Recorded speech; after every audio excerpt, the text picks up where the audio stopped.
El taxi se detuvo frente a la Casa Azul de Sitges exactamente a las 6 de la tarde. Dolores había pasado 2 semanas en Madrid visitando a su hermana enferma. 2 semanas largas, durmiendo en hospitales, sosteniendo la mano de su hermana durante la quimioterapia, llorando en baños de hospital cuando nadie la veía. Su hermana sobreviviría. Los médicos lo habían confirmado esa mañana. Y Dolores, exhausta pero aliviada, había tomado el primer tren de regreso a Barcelona. Todo lo que quería era llegar a su casa junto al mar, hacer una taza de té, sentarse en su terraza y escuchar las olas. Su casa, la casa que había comprado hace 30 años cuando aún era maestra en la escuela primaria de Sitges. La casa donde había criado a Laura, su única hija. La casa con las paredes pintadas del azul del Mediterráneo porque su difunto esposo Miguel decía que ese color traía paz, pero cuando el taxi se alejó, dejándola con su maleta en la acera, Dolores sintió que algo no estaba bien. Había un coche desconocido en su entrada. Un BMW negro, brillante, caro. Y las ventanas de su casa, que siempre dejaba con las cortinas abiertas para que entrara la luz del mar, estaban cerradas. Con manos temblorosas, sacó sus llaves y abrió la puerta. El interior estaba oscuro. Olía diferente. No al jazmín que siempre tenía en floreros, sino algo químico. ¿Pintura? ¿Productos de limpieza? Hola, llamó, su voz resonando en el pasillo. ¿Laura? Su hija le había dicho que pasaría para regar las plantas mientras ella estaba en Madrid. Pero esto no era solo regar plantas. Dolores encendió la luz del salón y se quedó paralizada. Todo estaba diferente. Completamente diferente. Los muebles que ella y Miguel habían elegido juntos, las sillas de madera restauradas, el sofá azul desgastado pero cómodo, todo había desaparecido. En su lugar había muebles nuevos, un sofá de cuero blanco minimalista, una mesa de cristal moderna, sillas de diseño que parecían sacadas de una revista cara. Las paredes, pintadas del azul mediterráneo durante 30 años, ahora eran de un gris frío y moderno. Las fotos familiares que cubrían las paredes, todas las fotos de Laura de niña, de Miguel, de momentos felices, habían sido reemplazadas por arte abstracto impersonal. ¿Qué? Dolores dejó caer su maleta. Mamá. Laura apareció desde la cocina, su voz demasiado alegre. No esperaba que llegaras tan pronto. Pensé que vendrías mañana. Laura llevaba ropa cara, jeans de diseñador, una blusa de seda blanca, zapatos low-boating con las suelas rojas características. Su cabello estaba perfectamente peinado, su maquillaje impecable. Parecía una extraña. Laura, ¿qué es todo esto? Dolores señaló alrededor. ¿Dónde están mis muebles? ¿Qué hiciste con las paredes? Oh, eso. Laura agitó su mano como si no fuera importante. Ricardo y yo pensamos que la casa necesitaba una actualización. Estaba tan anticuada. Así que mientras estabas en Madrid, aprovechamos para renovarla. ¿No se ve increíble? ¿Renovarla? La voz de Dolores subió. Esta es mi casa. No pediste permiso. Mamá, cálmate. Lo hicimos por ti. Laura se acercó, intentando tomar su brazo.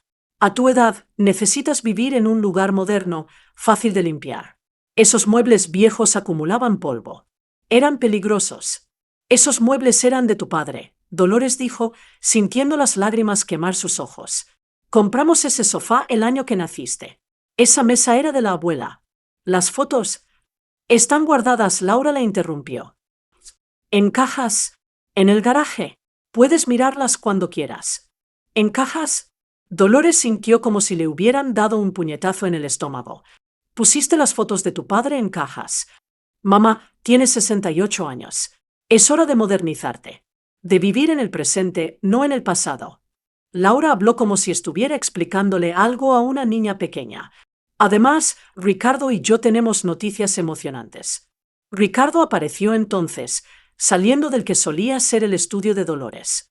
Era un hombre alto, con cabello engominado hacia atrás, traje caro incluso en casa. Sonreía, pero era una sonrisa que no alcanzaba sus ojos. Dolores dijo, no suegra o mamá como solía llamarla. Solo Dolores. Qué bueno que llegas. Queríamos hablarte sobre el futuro. ¿El futuro? Dolores se sentó en el sofá nuevo. Era incómodo, resbaladizo, nada como su viejo sofá que conocía la forma de su cuerpo después de 30 años. Laura se sentó a su lado, tomando su mano. Su toque era frío. Mamá, Ricardo y yo hemos estado pensando. Esta casa es demasiado para ti. Demasiado grande. Demasiado trabajo. Las escaleras, la playa con arena, todo ese mantenimiento. Yo mantengo perfectamente esta casa, Dolores protestó. Pero no deberías tener que hacerlo, Ricardo intervino. A tu edad, mereces descansar. Relajarte. Dejar que otros se preocupen por las cosas difíciles. Algo frío se instaló en el estómago de Dolores. ¿Qué están proponiendo exactamente? Laura apretó su mano. Hay una residencia maravillosa a las afueras de Barcelona. La Residencia Dorada. Tiene jardines, actividades, enfermeras las 24 horas. Sería perfecto para ti. ¿Una residencia? Dolores retiró su mano. Me está sugiriendo que vaya a un asilo. No es un asilo, mamá. Es una comunidad para personas mayores activas. Laura sacó un folleto brillante de su bolso. Mira, tienen clases de yoga, noches de cine, excursiones. No necesito clases de yoga. Tengo mi casa, tengo el mar, tengo mi vida aquí. Mamá, Laura suspiró. Seamos honestas. Estás sola. Papá murió hace 5 años. No tienes amigos cercanos aquí. Te pasas los días sola en esta casa grande. ¿No sería mejor estar rodeada de gente de tu edad? Tengo amigos, Dolores dijo, aunque sabía que sonaba débil. La verdad era que muchos de sus amigos habían muerto o se habían mudado. Pero aún tenía su rutina, su jardín, sus paseos matutinos por la playa. Y esta casa, Ricardo continuó, vale mucho dinero ahora. El mercado inmobiliario en Sitges se ha disparado. Podrías venderla por al menos 1,5 millones de euros. Ahí estaba. El verdadero motivo. No voy a vender mi casa, Dolores dijo firmemente. Nadie está diciendo que la vendas, Laura dijo rápidamente. Demasiado rápido. Solo estamos sugiriendo que la alquiles. El ingreso cubriría tu estancia en la residencia y aún sobraría dinero. Sería perfecto. Oh, Ricardo añadió, podrías transferir la propiedad a Laura, para protegerla de impuestos de herencia futuros. Ella podría manejarla, alquilarla y usar el dinero para tu cuidado. Dolores los miró. Su hija, su yerno, ambos mirándola con esa expresión de preocupación falsa. Salgan de mi casa, dijo en voz baja. ¿Qué? Laura parpadeó. Salgan. Ahora. Mamá, no seas ridícula. Fuera. Dolores se puso de pie, temblando. Entraron a mi casa sin permiso. Tiraron mis pertenencias. Pintaron sobre los recuerdos de mi esposo. Y ahora quieren encerrarme en un asilo y robar mi casa. Fuera.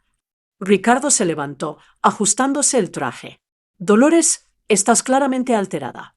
Esto es exactamente lo que temíamos. Comportamiento errático. Incapacidad para tomar decisiones racionales. ¿Errático? Dolores sintió la rabia reemplazar el shock. ¿Yo soy la errática? Ustedes destruyeron mi casa. La mejoramos, Laura corrigió, también levantándose. Mamá, claramente no estás pensando con claridad. Quizás deberías hablar con tu médico. El doctor. Ramos podría darte algo para los nervios. No hay nada malo con mis nervios. Hay algo mal con ustedes. Laura y Ricardo intercambiaron una mirada que Dolores no pudo descifrar pero que la llenó de pavor. Está bien, Laura dijo finalmente. Nos iremos. Pero piénsalo, mamá. Realmente piénsalo. No estás siendo justa contigo misma quedándote aquí sola. Salieron, dejando a Dolores de pie en medio de su sala de estar que ya no reconocía, rodeada de muebles que no había elegido, en una casa que ya no se sentía como suya. Se dejó caer en el sofá de cuero blanco y lloró. Durante los siguientes 3 días, Dolores apenas durmió, pasó horas en el garaje, abriendo las cajas donde Laura había guardado sus pertenencias. Las fotos estaban ahí, pero muchas estaban dobladas, algunas rotas. Los muebles no estaban. Laura había dicho que los donó a una tienda de segunda mano. Los muebles que Miguel y ella habían restaurado juntos. Desaparecidos, Dolores intentó vivir con los cambios. Intentó sentarse en el sofá nuevo, comer en la mesa nueva, acostumbrarse a las paredes grises. Pero cada vez que miraba alrededor, sentía como si estuviera en la casa de un extraño. El 4.º día, decidió repintar al menos su dormitorio. Volver al azul mediterráneo. Recuperar algo de lo que había perdido. Fue a la ferretería local, compró pintura y comenzó a preparar las paredes. Mientras movía su cama para acceder a la pared detrás, algo cayó. Un sobre que había estado escondido entre la cama y la pared lo recogió, curiosa. Estaba sellado, con su nombre escrito en la letra de Miguel. Con manos temblorosas, lo abrió. Era una carta, fechada en 2019, un mes antes de que Miguel muriera. Mi querida Dolores, si estás leyendo esto, significa que finalmente encontraste lo que escondí para ti. Perdóname por no dártelo en persona, pero sabía que si te lo daba mientras vivía, te negarías a tomarlo en serio. Dolores, tengo miedo, no de morir. Eso es inevitable. Tengo miedo por ti, por lo que pasará después de que me vaya. Laura ha cambiado. No sé cuándo pasó exactamente. Tal vez cuando se casó con Ricardo. Tal vez antes. Pero ya no es la niña dulce que criamos. La semana pasada me preguntó sobre nuestra casa. ¿Sobre cuánto vale? Sobre tu testamento. Cuando le dije que planeábamos dejártelo todo a ti para que vivieras cómodamente, se enojó. Dijo que era egoísta, que estábamos atando dinero que ella podría usar ahora. Dolores, por favor, ten cuidado. Después de que me vaya, protégete. Protege esta casa. Es tu hogar. No dejes que nadie te convenza de lo contrario. He hecho algo que nunca te mencioné. Contacté a un abogado, Marcos Beltrán. Su tarjeta está en el sobre. Le expliqué la situación. Si alguna vez necesitas ayuda legal, llámalo. Ya le pagué por adelantado por 20 horas de trabajo. Es para ti. También hay algo más. En la caja fuerte que tenemos en el estudio, la combinación es tu fecha de nacimiento. Puse documentos importantes. Las escrituras de la casa. Prueba de que está completamente pagada. Y algo más que descubrirás si necesitas abrirla. Te amo, mi Dolores. Siempre te he amado. Desde aquel primer día que te vi enseñando en la escuela, con pintura azul en tu mejilla porque habías estado ayudando a los niños con arte. Cuídate. Sé fuerte. Y nunca, nunca dejes que nadie te haga sentir que no mereces vivir en la casa que construimos juntos. Tu Miguel eternamente. Dolores leyó la carta 3 veces, las lágrimas corriendo por sus mejillas. Miguel había sabido. De alguna manera, había sabido que esto pasaría. Se apresuró al estudio, ahora convertido en una oficina moderna por Laura y Ricardo. La caja fuerte aún estaba allí, escondida detrás de lo que ahora era una estantería minimalista blanca. Marcó su fecha de nacimiento, 15-03-1957. La caja se abrió adentro. Como Miguel había dicho, estaban las escrituras de la casa. A nombre de Dolores Martín Vidal. Solo ella. Miguel había transferido su parte años atrás, pero había algo más. Un sobre grande etiquetado. Para Dolores, solo abrir si Laura causa problemas. Lo abrió con manos temblorosas. Adentro había una serie de documentos. Correos electrónicos impresos. Mensajes de texto.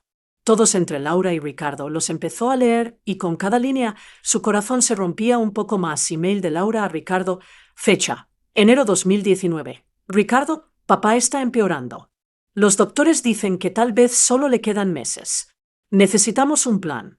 Cuando muera, mamá va a heredar todo. La casa vale al menos 1.2 millones ahora.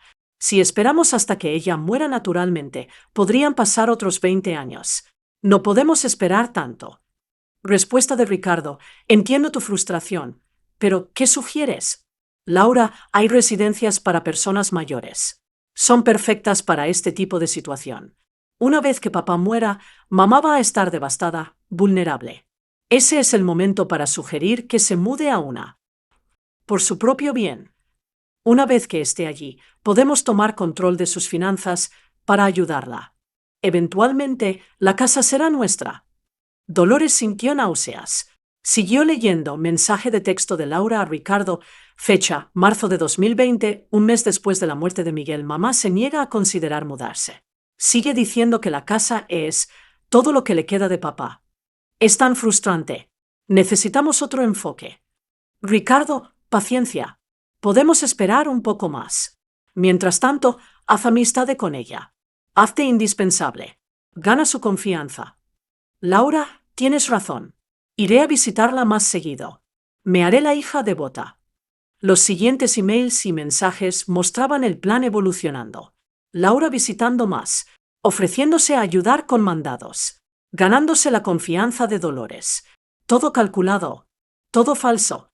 Y luego, el email más reciente de hace solo 2 semanas. Laura a Ricardo, mamá estará en Madrid por 2 semanas. Esta es nuestra oportunidad. Remodela la casa, Hazla moderna. Cuando regrese, estará desorientada. Usaremos eso como prueba de que no puede vivir sola. Mira cómo te alteras por pequeños cambios. ¿No estás bien, mamá? Luego presionamos para la residencia. Ricardo, brillante. Ya contraté al diseñador. Comenzamos mañana.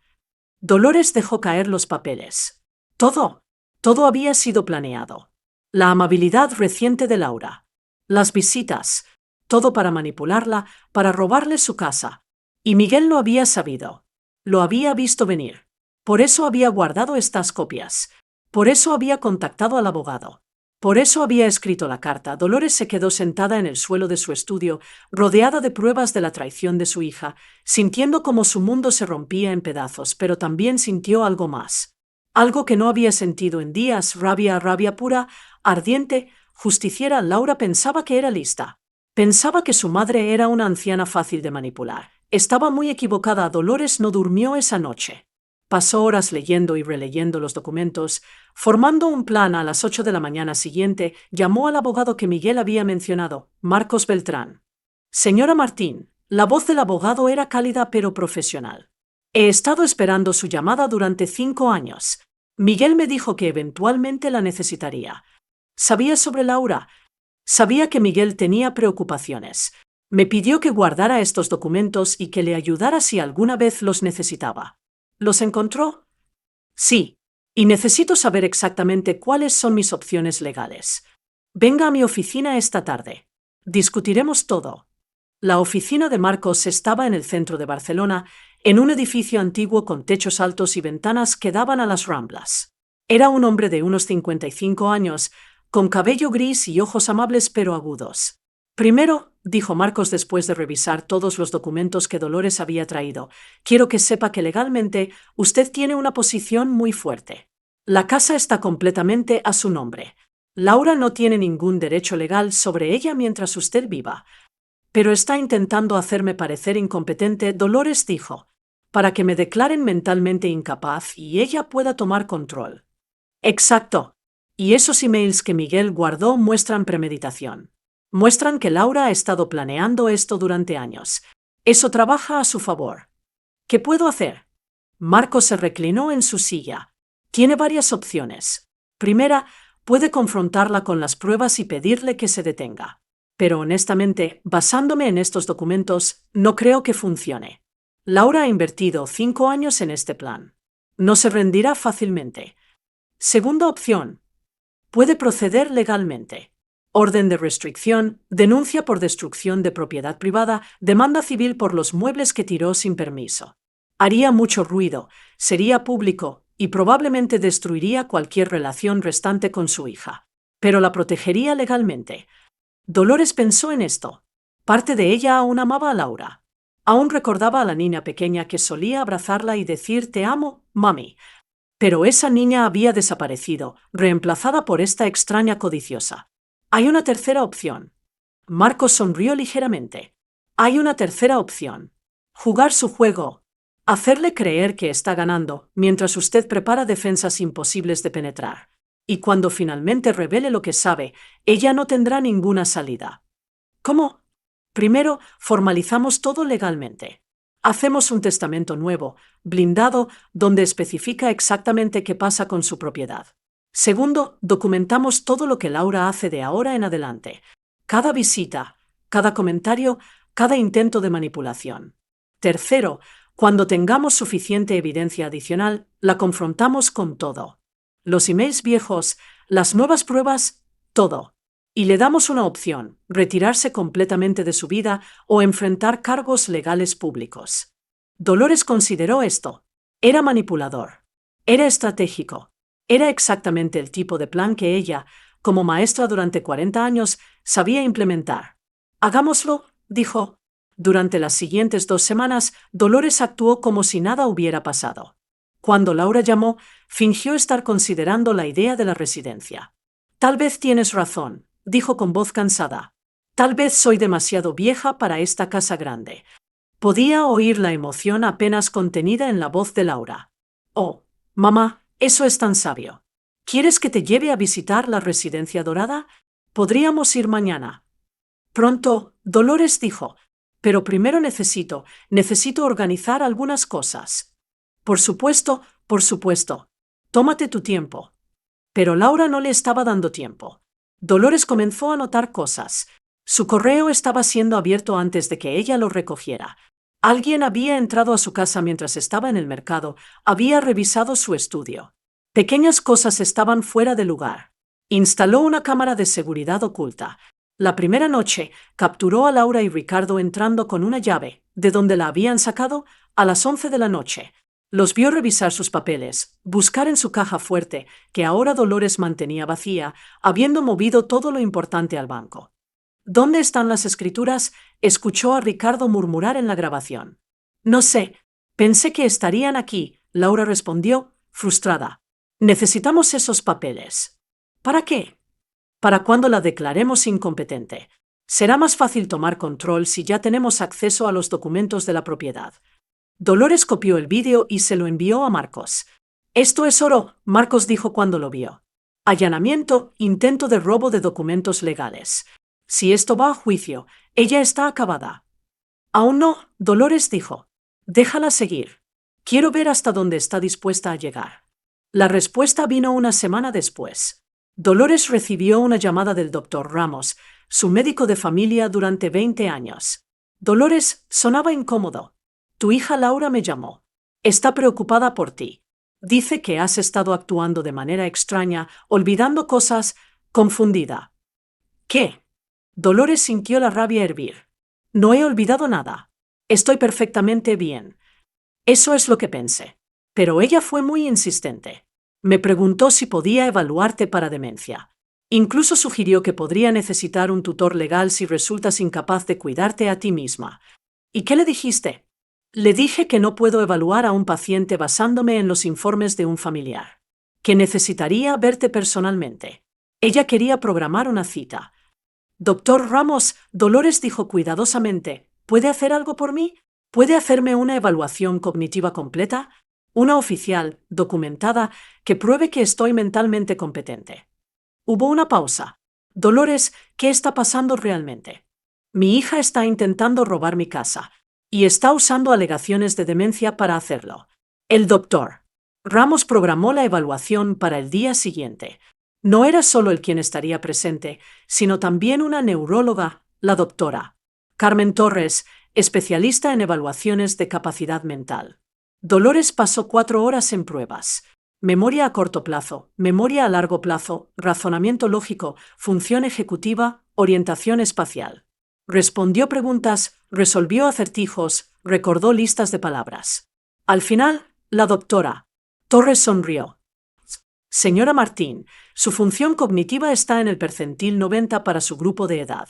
Su memoria es excepcional. Su razonamiento lógico está intacto y no hay absolutamente ninguna señal de demencia, deterioro cognitivo o cualquier otra condición que afectara su capacidad de tomar decisiones.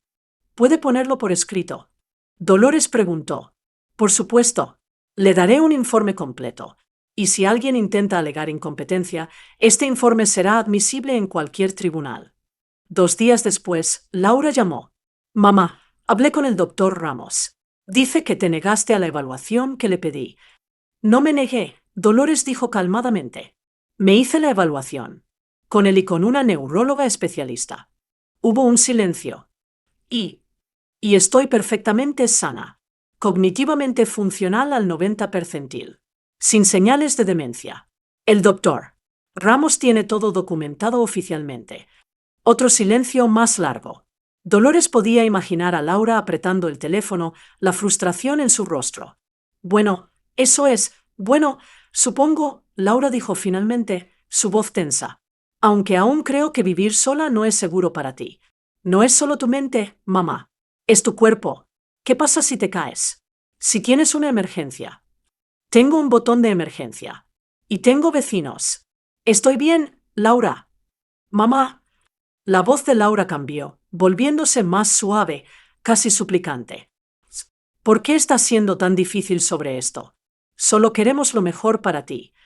¿Lo mejor para mí?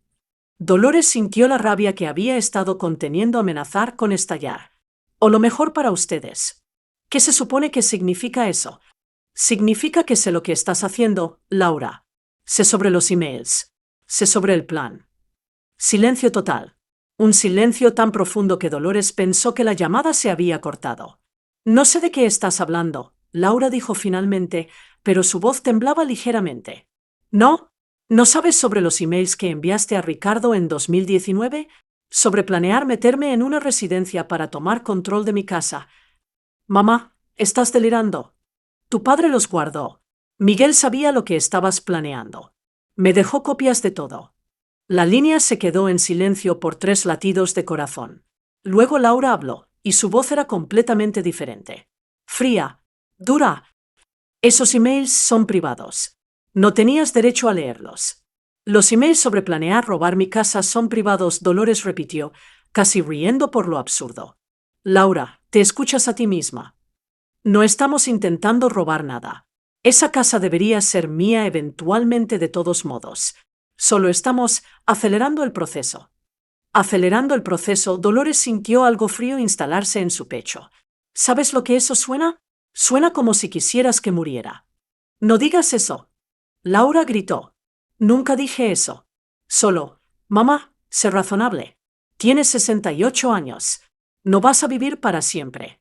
Esa casa vale más de 1,5 millones de euros. Ricardo y yo tenemos planes, necesitamos capital. ¿Por qué deberías quedártela toda cuando podrías vivir perfectamente bien en una residencia agradable? Porque es mi casa, Dolores dijo, cada palabra como una piedra. La compré con mi dinero que gané trabajando 40 años como maestra. Tu padre y yo la pagamos. Tú no tienes ningún derecho sobre ella hasta que yo muera. Y si sigo siendo tan inconveniente como para seguir viva, vas a tener que esperar. Esto no ha terminado, Laura dijo, su voz ahora glacial. No puedes detenerme. Esa casa será mía, con o sin tu cooperación. Es una amenaza. Es una promesa. Y colgó.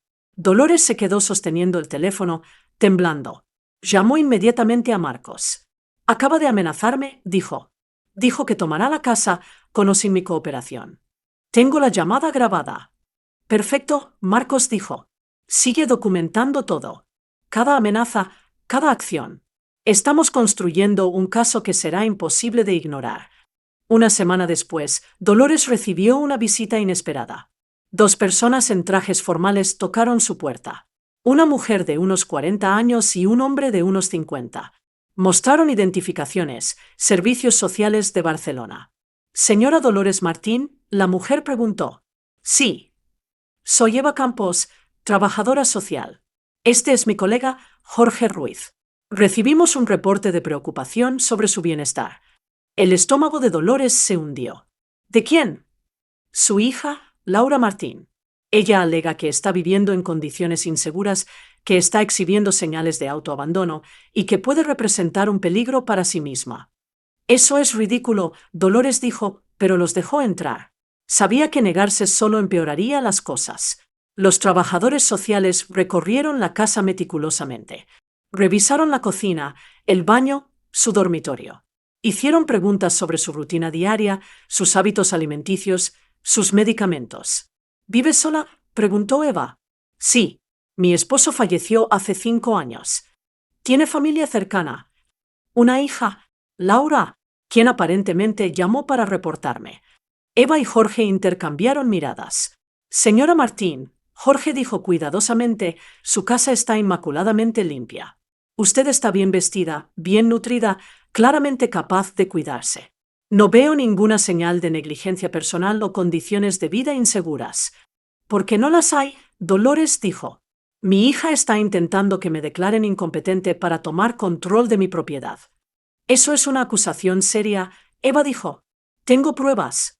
Emails, grabaciones, documentos legales. Mi abogado lo tiene todo. Tiene el nombre de su abogado. Dolores les dio la tarjeta de Marcos. Eva la fotografió con su teléfono. Vamos a documentar que encontramos todo en orden aquí, Jorge dijo. Pero señora Martín, si su hija está intentando algo así, necesita protegerse legalmente. Pronto. Lo estoy haciendo, Dolores aseguró. Después de que se fueron, Dolores llamó a Marcos. Servicios Sociales acaba de estar aquí. Laura los llamó. Por supuesto que lo hizo, Marcos suspiró. Pero esto realmente juega a nuestro favor. Ella está dejando un rastro de acusaciones falsas, todo documentado oficialmente. Sigue siendo increíblemente estúpida. O desesperada. Ambas cosas. Lo cual la hace peligrosa. Dolores, creo que es tiempo de movernos a la ofensiva. Marcos organizó lo que llamó una reunión de mediación familiar en su oficina. Envió invitaciones formales tanto a Dolores como a Laura y Ricardo. Laura llegó con su propio abogado, un hombre joven y arrogante llamado Pablo Sánchez. Todos se sentaron alrededor de la mesa de conferencias de Marcos. La tensión era palpable. Gracias a todos por venir, Marcos comenzó. Estamos aquí para discutir las recientes tensiones familiares y encontrar una resolución. No hay nada que resolver. Pablo, el abogado de Laura, interrumpió. Mi clienta está preocupada por el bienestar de su madre. Esa es una preocupación legítima. Preocupación legítima. Marcos levantó una ceja.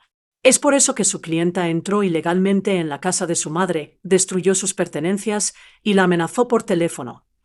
Esas son caracterizaciones incorrectas. Pablo empezó. Tengo grabaciones de vídeo, Marcos lo interrumpió. De Laura y Ricardo entrando a la casa de la señora Martín sin permiso en múltiples ocasiones, buscando documentos legales, planeando cómo declarar a mamá incompetente. Esas son sus palabras exactas. El rostro de Pablo palideció ligeramente. Aún no he visto esas supuestas grabaciones. Las verá. En la corte. Si llegamos allí.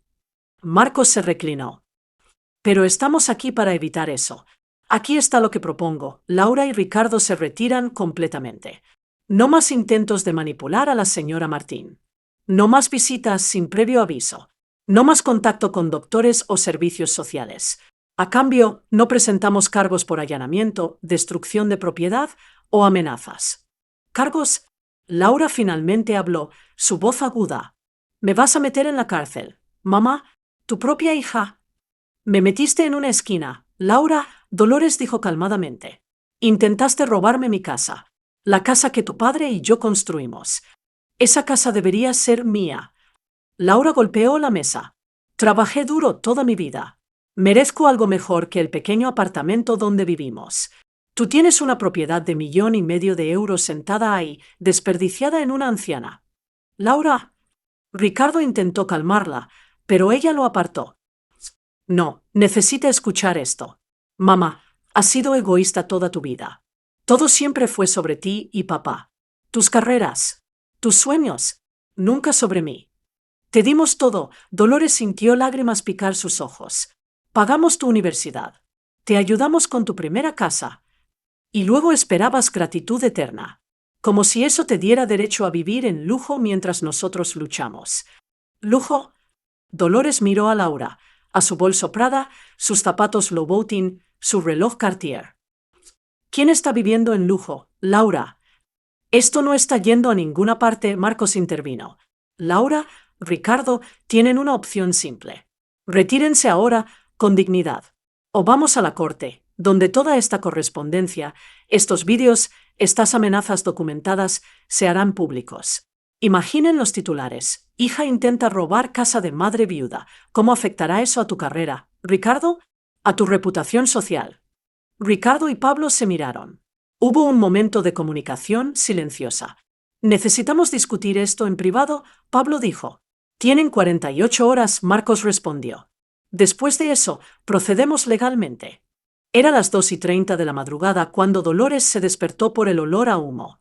Al principio pensó que estaba soñando, pero el olor se hizo más fuerte, más acre.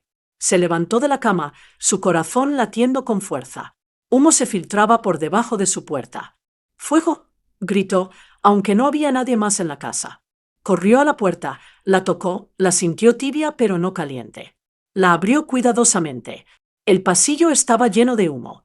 Las llamas venían de abajo, del salón. Dolores cerró la puerta y corrió a su ventana. Vivía en el segundo piso. Demasiado alto para saltar, pero había un enrejado que llevaba al balcón de abajo. Llamó al 112 mientras abría la ventana. Fuego en Calle del Mar, número 47. Estoy atrapada en el segundo piso.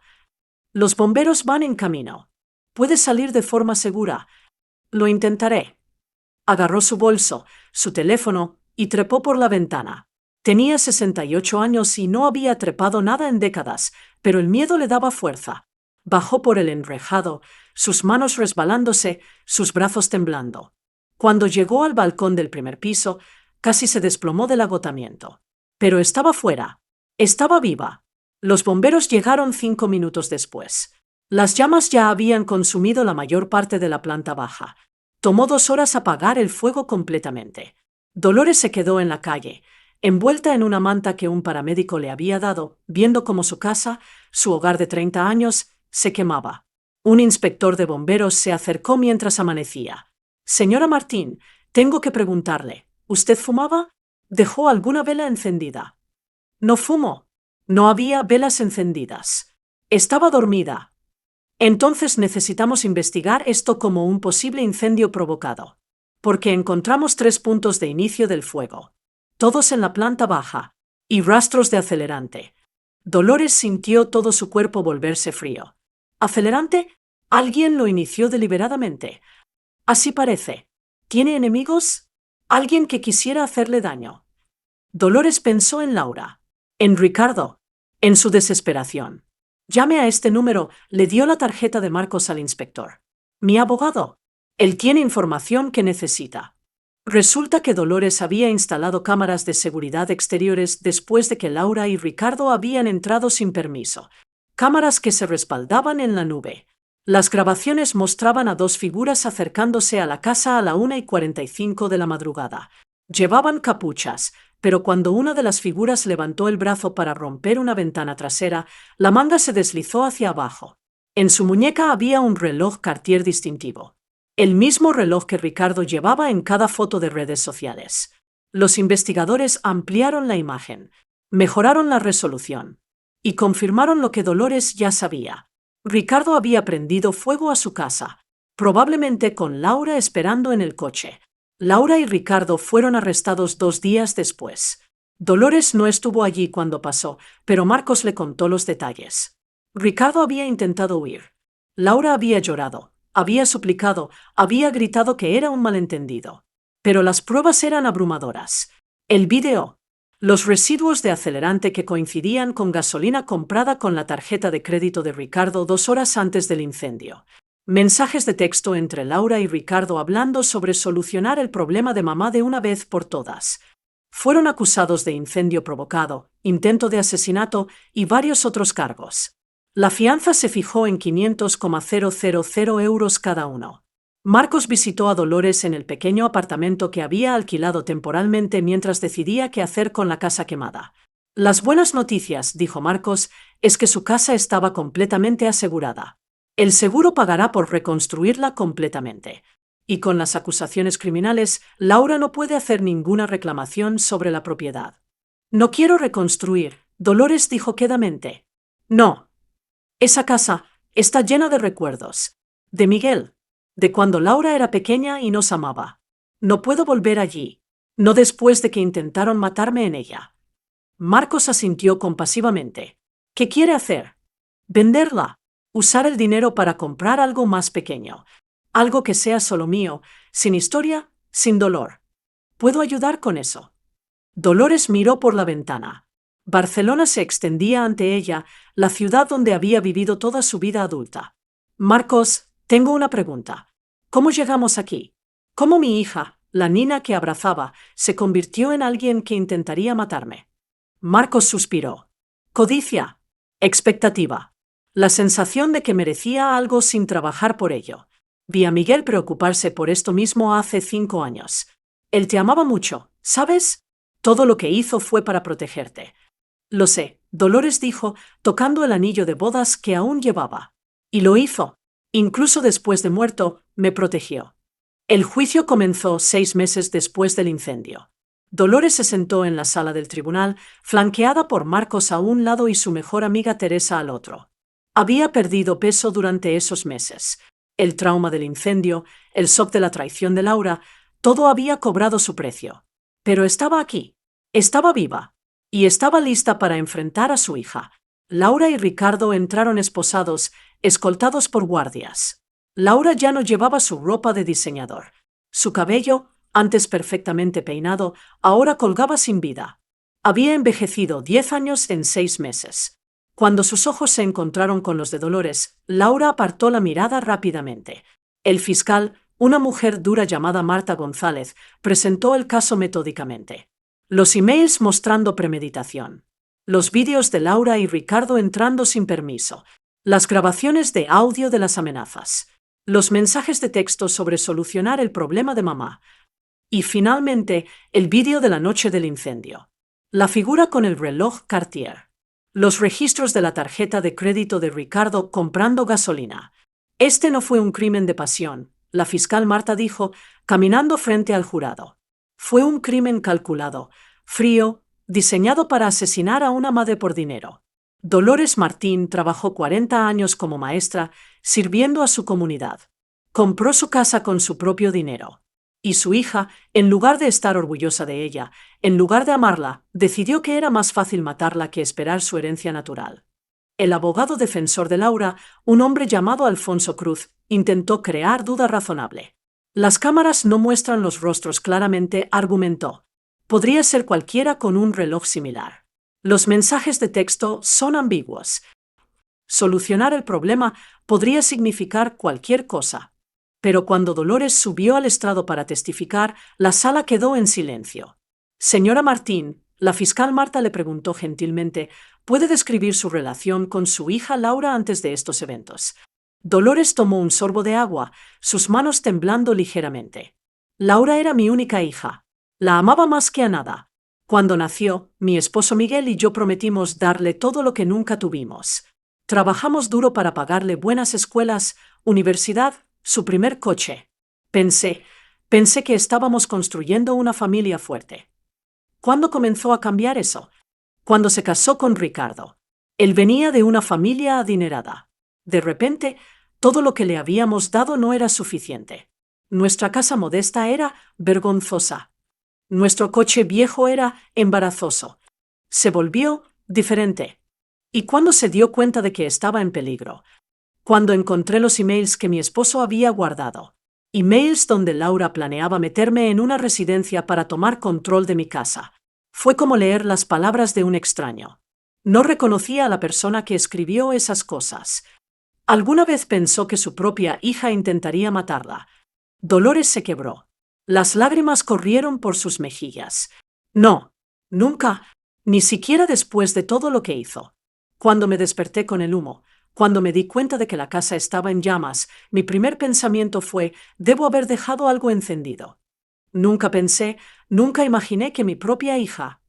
No pudo terminar. Sollozaba abiertamente ahora. Laura, sentada en la mesa de la defensa, tenía la cabeza agachada. Sus hombros temblaban. Señora Martín, la fiscal Marta dijo suavemente, ¿qué quiere que le pase a su hija? Dolores levantó la vista, limpiándose las lágrimas. Quiero justicia. Quiero que enfrente las consecuencias de lo que hizo. Pero más que nada. Su voz se quebró de nuevo. Más que nada, quiero entender por qué. ¿Por qué el dinero valía más que su propia madre? El abogado de Laura la convenció de testificar en su propia defensa. Fue un error. Señorita Martín, su propio abogado, Alfonso, comenzó cuidadosamente. ¿Puede explicar al jurado su versión de los eventos? Laura se limpió la nariz. Sus ojos estaban rojos de llorar. Yo nunca quise que nadie saliera lastimado. Solo necesitábamos el dinero. Ricardo tiene deudas. Su negocio estaba fallando. Perdimos nuestro apartamento. Íbamos a quedarnos sin hogar. ¿Y la casa de su madre? Vale más de 1,5 millones de euros. Solo estaba sentada ahí. Mamá no la necesitaba tanto como nosotros. Pero no es propiedad de su madre. Sí, pero algún día sería mía de todos modos. Solo estábamos adelantando el proceso. ¿Y el incendio? Laura dudó. Yo no. Eso fue idea de Ricardo. Yo no sabía que iba a hacerlo. Lo juro. La fiscal Marta se levantó para el contrainterrogatorio. Señorita Martín, dice que no sabía sobre el incendio. Pero tenemos mensajes de texto entre usted y Ricardo 2 días antes donde dicen, y cito, tal vez un accidente resolvería todo. ¿Puede explicar eso? Laura palideció. Yo no quise decir. Y este mensaje, enviado la noche del incendio a las 11 de la noche. Hazlo rápido. Antes de que cambie de opinión. ¿Qué significaba eso? Yo estaba hablando de otra cosa. ¿De qué? No recuerdo. No recuerda enviar un mensaje diciendo, hazlo rápido, 3 horas antes de que alguien prendiera fuego a la casa de su madre. Yo. Y este mensaje, enviado a las 2:47 de la madrugada, 17 minutos después de que comenzara el incendio, ya está hecho. Vamos a casa. ¿De qué estaba hablando? Laura no respondió. Solo lloraba. No más preguntas, la fiscal Marta dijo. El jurado deliberó durante 3 días. Dolores apenas durmió durante ese tiempo. Se quedaba despierta en su apartamento temporal, mirando el techo, preguntándose cómo había llegado a esto. Finalmente llegó la llamada de Marcos. Tienen un veredicto. Necesitas venir. La sala del tribunal estaba llena. El caso había captado la atención de los medios. Hija intenta asesinar a madre por herencia había sido noticia durante semanas. El jurado entró. Nadie los miraba a los ojos, lo cual Marcos había dicho que era buena señal para la fiscalía. ¿Ha llegado el jurado a un veredicto?, preguntó la jueza, una mujer seria de unos 60 años llamada magistrada Elena Vega. Sí, su señoría. En el caso de la comunidad contra Laura Martín y Ricardo Soto, en el cargo de incendio provocado, ¿cómo encuentra al acusado? Culpable. En el cargo de intento de asesinato, ¿cómo encuentra al acusado? Culpable. En el cargo de conspiración para cometer fraude. Culpable. Cada culpable cayó como un martillo. Laura se desplomó en su silla, sollozando. Ricardo se quedó inmóvil, su rostro una máscara de shock. La magistrada Elena golpeó su mazo. La sentencia se dictará en 2 semanas. 2 semanas después, Dolores regresó a la sala del tribunal para escuchar la sentencia. La magistrada Elena miró severamente a Laura y Ricardo desde su estrado. He revisado cuidadosamente este caso, comenzó. Y debo decir que en mis 30 años como jueza rara vez he visto un nivel de traición familiar tan calculado y frío. Miró a Laura directamente. Señorita Martín, su madre trabajó toda su vida para proporcionarle una buena vida. Le dio educación, amor, apoyo. Y usted, en lugar de gratitud, mostró codicia. En lugar de paciencia, mostró crueldad. Intentó asesinar a su propia madre por dinero. Laura lloraba, pero la magistrada no mostró simpatía. Por los cargos de incendio provocado e intento de asesinato, la sentenció a 18 años de prisión, sin posibilidad de libertad condicional durante los primeros 12 años. Laura gritó. No, por favor, soy su hija. Exactamente, la magistrada dijo fríamente. Es su hija, lo cual hace esto aún más imperdonable. Se giró hacia Ricardo. Señor Soto, usted ejecutó el plan. Compró la gasolina. Prendió el fuego. Por sus acciones, la señora Martín casi muere. Por incendio provocado e intento de asesinato, lo sentenció a 22 años de prisión. Ricardo no reaccionó. Solo miraba fijamente al frente.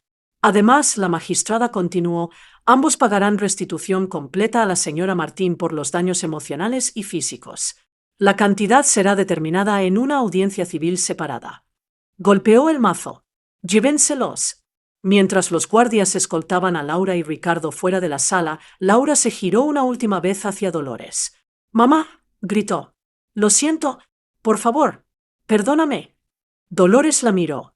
Sintió. Nada. El dolor estaba allí. Siempre estaría allí. Pero la mujer que gritaba no era su hija. Su hija, la niña dulce que había criado, había muerto hace años. Esta era solo una extraña que compartía su sangre. No respondió. Solo se dio vuelta y salió de la sala del tribunal, apoyándose en el brazo de Marcos. 6 meses después del juicio, Dolores finalmente vendió la propiedad dañada por el fuego. Un desarrollador la compró por 1,4 millones de euros. Planeaba derribar la estructura dañada y construir una villa moderna. Dolores firmó los papeles sin emoción. Esa casa, que una vez había sido su orgullo y alegría, ahora era solo un recordatorio de dolor. Con el dinero, compró un pequeño apartamento en el barrio gótico de Barcelona. 2 habitaciones, un balcón con vista a una plaza tranquila. Moderno, simple, sin historia. También donó 200,000 euros a un refugio para víctimas de abuso familiar. en memoria de Miguel, quien había visto venir todo esto. Un año después de la sentencia, Dolores recibió una carta de la prisión. Era de Laura. Dolores la sostuvo durante 3 días antes de finalmente abrirla. Querida mamá, sé que probablemente no quieres escuchar de mí. Y lo entiendo. Entiendo que probablemente me odies. Yo también me odio. He tenido mucho tiempo para pensar aquí. Demasiado tiempo. Y finalmente me doy cuenta de lo que hice. No solo el incendio, sino todo lo que vino antes. Los emails, las mentiras, los planes. No sé cuándo me convertí en esta persona. No sé cuándo el dinero se volvió más importante que tú. Pero lo hizo. Y destruí todo por eso. Ricardo y yo nos divorciamos. Él me culpa a mí por todo esto. Dice que yo lo empujé a hacerlo. Tal vez tiene razón. No lo sé más. Lo que sí sé es esto, lo siento. Sé que esas palabras no significan nada. Sé que no pueden deshacer lo que hice. Pero las digo de todos modos. También sé que probablemente nunca me perdonarás. Y no te culpo. No merezco perdón. Intenté matarte. Mi propia madre. ¿Cómo alguien perdona eso? Pero si alguna vez, en algún momento futuro, encuentras algo en tu corazón que pueda considerarme de nuevo como tu hija, escribiré. No espero visitas. No espero nada. Solo, si alguna vez puedes, dame señales de vida. Te amo, mamá. Sé que no tengo derecho a decir eso después de lo que hice. Pero es verdad. Siempre te he amado. Simplemente olvidé cómo mostrarlo. Tu hija Laura Dolores leyó la carta 3 veces. Luego la dobló cuidadosamente y la guardó en un cajón. No respondió. No estaba lista. Tal vez nunca lo estaría. Pero la guardó. Por si acaso. Teresa, la mejor amiga de Dolores, la convenció de unirse a un grupo de apoyo para víctimas de abuso familiar. No quiero hablar sobre esto con extraños, Dolores había protestado. No son extraños. Son personas que han pasado por lo mismo que tú. Te ayudarán.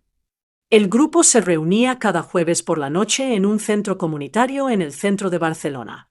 Había 12 personas, de edades variadas, todas víctimas de abuso familiar en alguna forma. La primera noche, Dolores solo escuchó. Una mujer llamada Carmen habló sobre cómo su hijo la había golpeado por dinero de drogas. Un hombre llamado José describió cómo su hija lo había dejado en un asilo y había vaciado su cuenta bancaria. Una mujer joven llamada Sofía contó sobre su hermano que la había acosado durante años.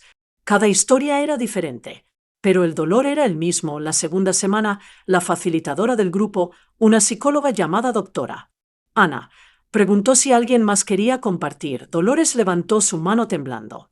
Mi nombre es Dolores, comenzó. Mi hija intentó matarme quemando mi casa mientras dormía. Ella está en prisión ahora. Y yo no sé cómo seguir adelante. Los siguientes meses, el grupo se convirtió en su ancla. Aprendió que no estaba sola, que otras personas entendían la particular agonía de ser traicionada por tu propia familia. Aprendió que estaba bien estar enojada, que estaba bien no perdonar, que estaba bien protegerse y lentamente, muy lentamente, comenzó a sanar. Un año después del juicio, Dolores se despertó en su nuevo apartamento, con el sol entrando por su balcón. Se hizo café y se sentó afuera, mirando la plaza abajo. Los niños jugaban. Las parejas caminaban tomadas de la mano. La vida continuaba. Su teléfono sonó. Era Marcos. Dolores, tengo noticias. Ricardo ha solicitado apelación. Alega que fue coaccionado por Laura. Dolores suspiró. ¿Va a ganar? No. Las pruebas son demasiado claras. Pero pensé que deberías saberlo. Gracias por decirme. Después de colgar, Dolores miró sus manos. Tenía 69 años ahora.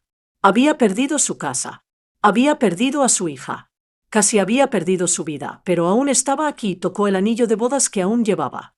Lo hicimos, Miguel, susurró. Me protegiste, tal como prometiste. Esa tarde fue al cementerio donde Miguel estaba enterrado. Puso flores frescas en su tumba, jazmines, sus favoritos. Te extraño, le dijo a la lápida. Pero estoy bien. Asustada a veces, triste a menudo, pero viva, y eso es más de lo que casi tuve. El viento sopló suavemente, meciendo las flores. Laura está en prisión, probablemente por muchos años. Parte de mí aún la ama, ¿sabes? La niña que era, pero la mujer en la que se convirtió, esa no es nuestra hija. No sé quién es. Se sentó en el pasto junto a la tumba, como solía hacer. He estado yendo a un grupo de apoyo. Conocí a una mujer llamada Carmen. Su historia es peor que la mía, si puedes creerlo. Nos hemos vuelto amigas. Va a venir a cenar la próxima semana. Pensé que podrías querer saberlo. Que no estoy completamente sola. Pasó una hora allí, hablando con Miguel como si aún pudiera oírla. Y tal vez podía. Tal vez estaba allí, en el viento, en el sol cálido, en la paz que finalmente estaba empezando a sentir. Cuando se levantó para irse, tocó la lápida una última vez. Gracias por amarme, por protegerme, por saber, incluso cuando yo no sabía, que necesitaría defenderme. Te amo, Miguel. Siempre te amaré. Y caminó de regreso a su apartamento, a su nueva vida, dejando el pasado donde pertenecía. Enterrado pero no olvidado 2 años después del juicio, Dolores celebró su 71 cumpleaños. No fue una celebración grande. Solo ella, Teresa, Carmen del grupo de apoyo y algunos otros amigos que había hecho en su nuevo barrio se sentaron en su pequeño balcón, comiendo tortilla española que Dolores había hecho, la receta de Miguel, bebiendo vino, riendo. ¿Sabes lo que me di cuenta? Dolores dijo, un poco mareada por el vino. He vivido más vida en los últimos 2 años que en los 10 anteriores. ¿Qué quieres decir? Carmen preguntó. Cuando Miguel murió, dejé de vivir. Solo existía. Iba a través de los movimientos. Y cuando todo pasó, pensé que mi vida había terminado. Pero no terminó, Teresa dijo, apretando su mano. No. Comenzó de nuevo. De una manera extraña y terrible, me liberó. Ya no tengo miedo. Ya no estoy esperando aprobación de Laura. Ya no estoy viviendo en el pasado. ¿Qué estás viviendo? Carmen preguntó. Dolores pensó en esto. Estoy viviendo para mí. Por primera vez en mi vida, estoy viviendo solo para mí. Y se siente bien. Esa noche, después de que todos se fueron, Dolores se sentó en su balcón sola, mirando las estrellas sobre Barcelona. Su teléfono vibró. Un mensaje de un número que no reconocía. Lo abrió. Mamá, feliz cumpleaños. Sé que probablemente no quieres escuchar de mí, pero quería que supieras que pienso en ti. Siempre. Laura. Dolores miró el mensaje durante mucho tiempo. Luego, lentamente, lo borró. No estaba lista. Tal vez nunca lo estaría. 3 años después del incendio, Dolores tomó una decisión que había estado considerando durante meses. Escribió una carta a la prisión donde Laura estaba. No era una carta de perdón. No era una invitación a reconectarse. Era algo diferente. Laura, he recibido tus cartas. Todas ellas. No las he respondido porque no sabía qué decir. Aún no lo sé. Lo que sé es esto. Eres mi hija. Siempre serás mi hija. Pero la confianza que tenías, el amor incondicional, eso se rompió. Y no sé si alguna vez puede ser reparado. Intentaste matarme. Eso no es algo que pueda olvidar, sin importar cuánto tiempo pase, pero también sé que guardar odio solo me lastima a mí. Así que esto es lo que voy a hacer. Voy a dejarte ir, no con perdón. No estoy allí todavía. Tal vez nunca lo estaré, pero te suelto. Te dejo ir de mi vida, de mi corazón, de mi dolor diario. No para ti, para mí.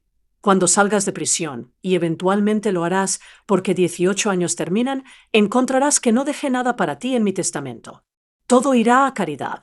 Tendrás que construir tu propia vida de la manera en que tu padre y yo construimos la nuestra. Con trabajo, con honestidad, con valores que claramente no te enseñamos correctamente. No espero que entiendas esto. Pero lo hago por mi adiós, Laura. Espero que encuentres paz. Espero que te conviertas en una mejor persona. Pero no será conmigo. Dolores la envió y se sintió ligera. Por primera vez en 3 años, se sintió ligera. Con el tiempo libre y el dinero de la venta de la casa, Dolores decidió hacer algo que siempre había querido: volver a enseñar, no en una escuela regular, sino en un centro comunitario, enseñando arte a niños desfavorecidos de forma gratuita. Cada martes y jueves por la tarde, su pequeño aula se llenaba de niños de 6 a 12 años, todos ansiosos por aprender a pintar, dibujar, crear. ¿Por qué siempre pintas azul? Un niño pequeño llamado Mark le preguntó un día, notando que todos los ejemplos de Dolores incluían tonos de azul mediterráneo. Porque el azul me recuerda a alguien que amaba, Dolores dijo. Mi esposo solía decir que el azul traía paz. ¿Y lo trae? Dolores pensó en esto. Miró alrededor de la habitación, a estos niños creando arte, riendo, aprendiendo. Pensó en su vida ahora, tan diferente de lo que había sido. Sí, dijo finalmente. Creo que sí. 5 años después del incendio, Dolores tenía 73 años. Había enviado a 200 niños a través de su programa de arte. Había hecho una docena de amigos nuevos. Había viajado a Italia, algo que siempre había querido hacer. Había escrito un libro sobre su experiencia, no para publicar, solo para ella. Vivía sola en su pequeño apartamento.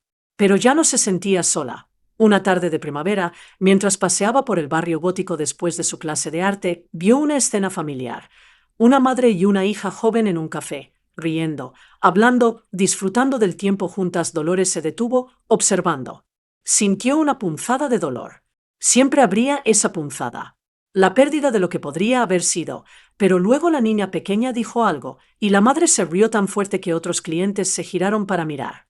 Y Dolores sonrió, no por lo que había perdido, sino por lo que esa madre y esa hija aún tenían. Continuó caminando, las campanas de la catedral sonando sobre ella, el sol cálido en su rostro. Esa noche, en su balcón, escribió en el diario que había estado manteniendo.